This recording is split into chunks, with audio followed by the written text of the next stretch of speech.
But then I started the podcast to practice the speaking. I had the knowledge to share. I was going to start a video channel, but I said truck drivers are driving. They're probably listening to podcasts. So I found out about podcasts, didn't go the video route. And now, I'm like a media guy. I have 2 shows. I have a show. I speak in front of audiences all the time. And I'm fairly comfortable. I'm not saying I don't get nervous, but I'm fairly comfortable even in a situation where it's cameras, no script. Hey, Bruce, what can we, I don't know how many times I've had to just kind of wing it on stage to fill a moment for somebody else because they couldn't get the machine running or whatever it was, right? So and there's something that I still struggle with once in a while, if it's a big enough group or people I don't know, or sometimes people I do know, is stage fright. Give us a tip on how to get past stage fright, because most people would rather run in front of a bus than speak on stage. And I know you've heard that many times, right? Oh, yeah, geez, pretty much every time. So there's 2 things that I like what you said there, stage fright and impromptu. So let's start with stage fright. I find a lot of speech coaches don't really address the problem. They say things like, if you breathe for 7 seconds, you'll enter this new zone of confidence. That's BS, okay?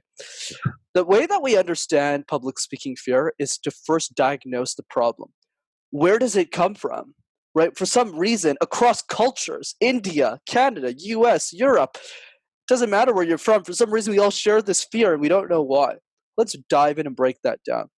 The fundamental question we need to ask ourselves to figure out the answer is, where do we give the vast majority of our presentations? And the answer for literally all of us is school. Whether it's high school, college, university, doesn't really matter how far you got.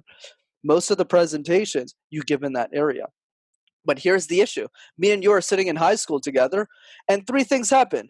We never get to pick the topic, and it's generally something you're never passionate about. Think about presenting the Renaissance in your history class, which is a time period in history, for those who are kind of wondering. I didn't go to history class, but my story's way different than yours, Fred. Fair enough.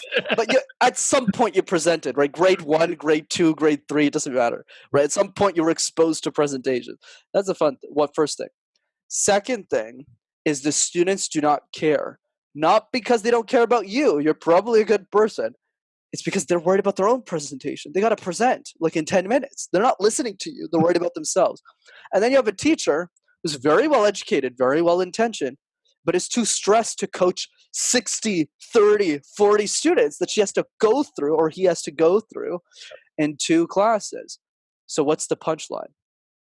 Topics you never pick, to students who don't care, to teachers who are too stressed to coach you. But that behavior, Bruce, gets perpetuated in all of the presentations you give. History, arts, sciences, math, English, gym, over and over and over again. We're taught to believe that public speaking is a chore. Public speaking is a responsibility. Public speaking is something that's tied to a grade. It's an obligation, rather than what public speaking is actually for, like this very conversation.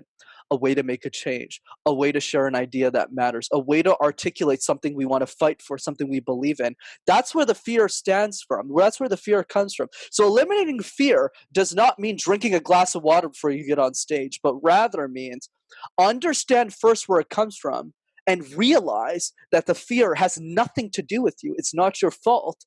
It's the way that you presented in the first place that needs to change.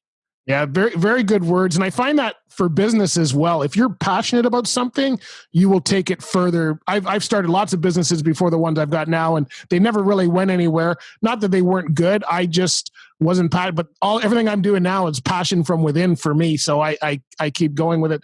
I know, because I've tried to picture the crowd naked like they say you're supposed to do. And trust me, those bald guys in the front row don't do a thing for me.